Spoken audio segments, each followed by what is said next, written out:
Apa yang kita rasakan seringkali dipengaruhi oleh lingkungan sekitar. Kita bisa ikutan marah ketika orang lain sedang marah. Sebaliknya, kita bisa ikut bahagia ketika orang lain bahagia. Tapi jangan sampai hidup kita justru tidak bisa kita kendalikan hanya karena perasaan dari orang di sekitar. Halo semuanya, nama saya Michael. Selamat datang di channel saya, Sikutu Buku. Kali ini saya akan bahas bagaimana kita bisa mengatur perasaan kita sendiri agar tidak mudah terpengaruh oleh orang lain.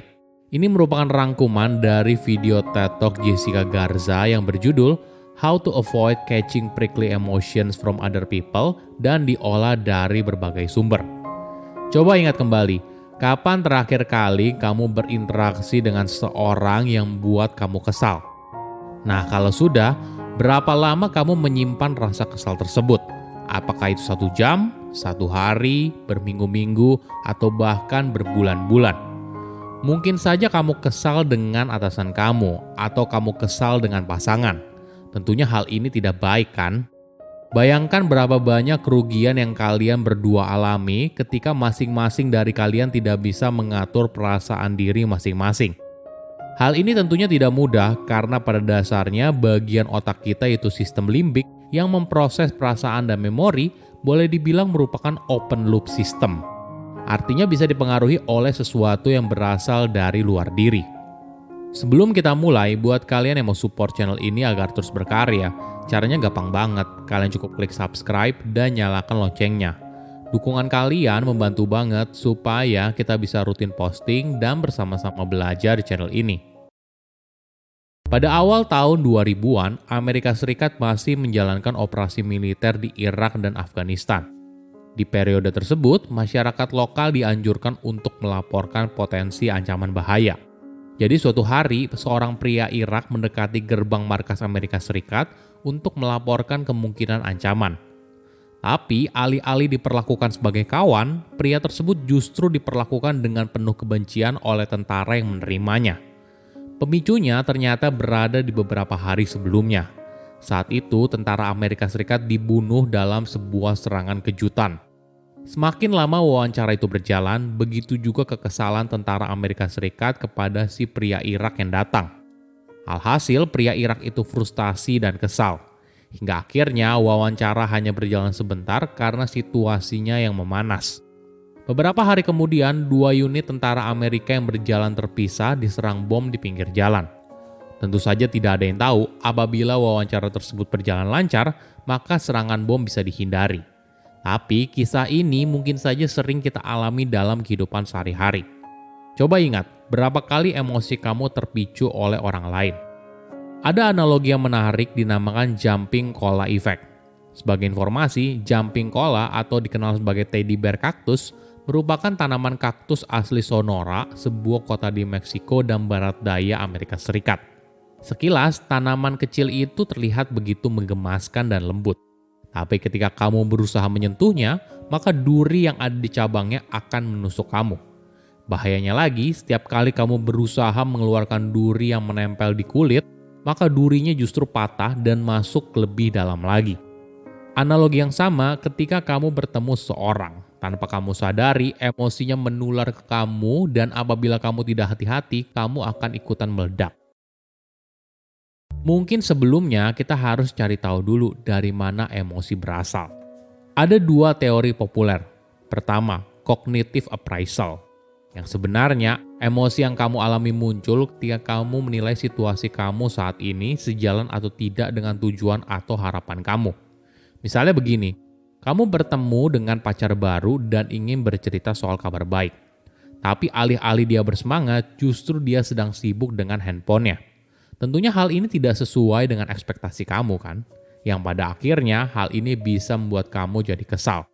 Sedangkan di teori kedua adalah physiological perception, yang artinya segala perasaan yang secara tidak sadar kita hubungkan dengan perubahan fisik yang terjadi pada tubuh.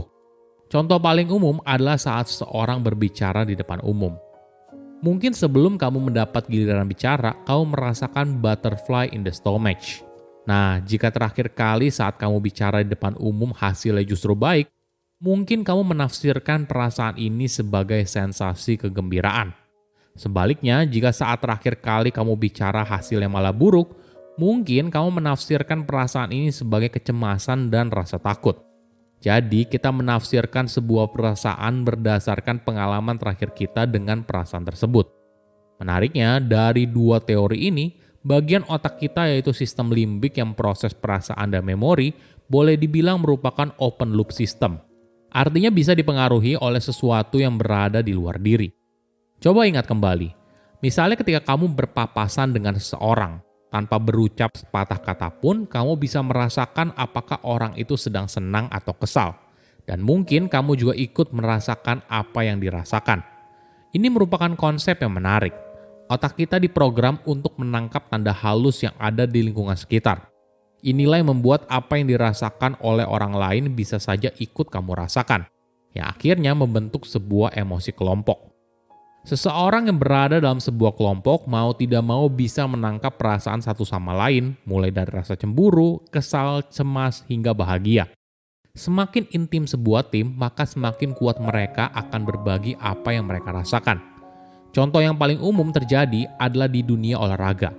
Ketika sebuah tim merasa pasrah, tapi si kapten berhasil mengatur emosinya dan tetap berkepala dingin, maka hal ini akan meningkatkan kemungkinan semua anggota tim juga bisa mengatur emosinya.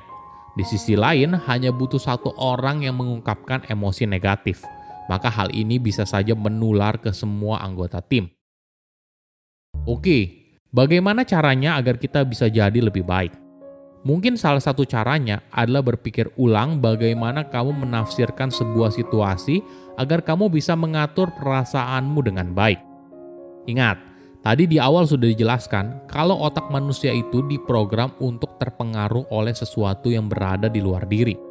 Contohnya gini, kamu merasa atasan kamu tidak suka sama kamu. Alhasil, setiap kali atasan kamu memberikan masukan, kamu langsung defensif dan membenarkan apa yang sudah kamu perbuat. Atasan kamu lalu merasa kalau kamu keras kepala, susah diajak diskusi. Sebaliknya, kamu merasa kalau atasan kamu itu ribet dan tidak suka sama kamu. Nah, sekarang, coba latihan untuk berpikir ulang atas situasi tersebut. Mungkin atasan kamu memang ribet, tapi dia sudah bersedia meluangkan waktu untuk memberikan kamu masukan agar bisa lebih baik. Nah, hal ini memang tidak mudah karena ada sedikit kebenaran atas setiap pikiran yang muncul. Tapi jika kamu konsisten berlatih untuk berpikir ulang, maka kamu bisa saja berinteraksi dengan orang yang sulit tanpa menjadi negatif. Tips lain yang menarik adalah menerima keadaan. Mungkin terdengar klise, tapi ini adalah cara yang ampuh loh. Artinya kamu belajar untuk menerima keadaan saat ini apa adanya, bukan sesuatu yang kamu inginkan. Mantranya begini, oke, jadi apa, sekarang apa? Dengan bilang oke, kamu menyetop semua penilaian tambahan tentang seseorang atau situasi tertentu. Lalu kamu mulai belajar untuk menerima respon fisiologis dan persepsi atas apa yang terjadi.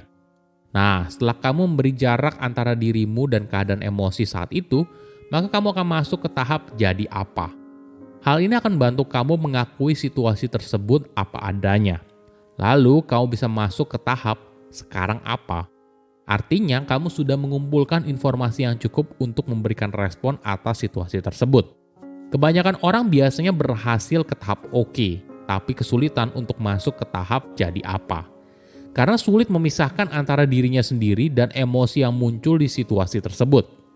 Namun perlu dipahami, menerima itu bukan artinya kamu baik-baik saja atas apa yang terjadi atau bahkan kamu ingin hal itu terus berlanjut. Bukan itu. Tapi yang paling penting, kamu bisa mengambil sudut pandang yang lebih luas dan memahami ketika sebuah duri akan menempel di diri kita dan apakah layak diri kita untuk tersiksa dengan duri tersebut. Silahkan komen di kolom komentar pelajaran apa yang kalian dapat ketika tahu informasi ini. Selain itu, komen juga mau tahu informasi apa lagi yang saya review di video berikutnya. Saya undur diri, jangan lupa subscribe channel YouTube Sikutu Buku. Bye-bye.